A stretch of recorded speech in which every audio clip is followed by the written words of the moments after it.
নবী করিম সাল্লাল্লাহু আলাইহি ওয়াসাল্লাম ইরশাদ করেন, আম্মা জান আয়েশা সিদ্দিকা রাদিয়াল্লাহু তাআলা আনহা জিজ্ঞেস করেছেন নবীজিকে, ইয়া রাসূলুল্লাহ, ইয়া হাবিবাল্লাহ, কোন ব্যক্তি কোন জিহাদে যায়নি, যুদ্ধে যায় নাই, ইসলামের পক্ষ হয়ে জিহাদ করে না, এরপরেও ওই ব্যক্তি শাহাদাতের মর্যাদা পাবে এমন কোন সিস্টেম কি আছে কিনা? দেখুন, এই কথাটি সরাসরি আমাদের জন্য আয়েশা সিদ্দিকা রাদিয়াল্লাহু তাআলা আনহা জিজ্ঞেস করেছে, কারণ সেই সময়ে জিহাদে যাওয়ার সুযোগ ছিল, এখন তার সময়ে জিহাদে যাওয়ার সুযোগ কম রয়েছে। আম্মা জান আয়েশা সিদ্দিকা রাদিয়াল্লাহু তাআলা আনহা নবীজিকে জিজ্ঞেস করলেন, ইয়া রাসূলুল্লাহ, ইয়া হাবিবাল্লাহ, আমরা জিহাদে যাইনি, জিহাদে না গিয়েও শাহাদাতের মর্যাদা পাবো কি কাজ করলে, এরকম কোন মাধ্যম আছে কিনা? নবীজি বললেন, হ্যাঁ আছে।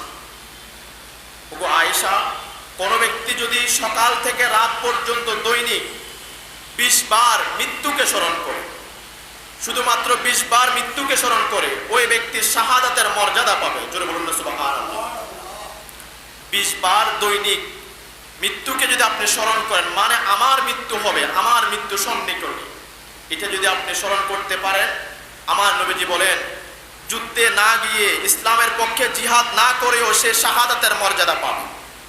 শাহাদাতের মর্যাদা মানে হলো, আল্লাহ রাব্বুল আলামিন বলেন, ওয়ালা তাকুলু লিমান ইউকতালু ফি সাবিলিল্লাহি আমওয়াত, যারা ইসলামের পক্ষে জিহাদ করে শহীদ হয়েছে তারা মরা থাকবে না, তারা মৃত্যুবরণ করে নাই, বাল আহইয়াউ, তারা জিন্দা থাকবে কবরেও। জোরে বলুন না সুবহানাল্লাহ।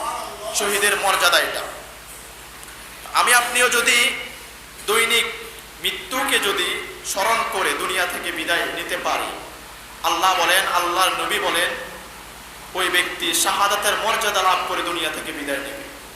এবং মৃত্যুকে স্মরণ করলে কয়েকটি লাভ আমি নোট করেছি।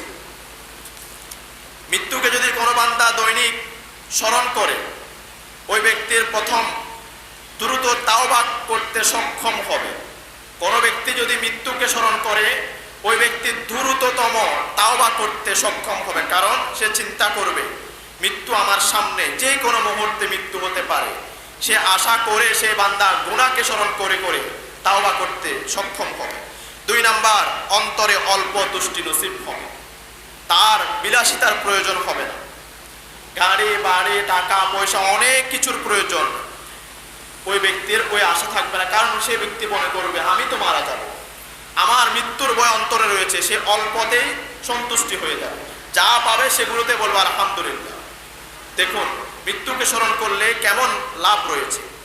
এরপর 3 নাম্বার হচ্ছে, ইবাদত করলে ইবাদতের মধ্যে তৃপ্তি পাবে।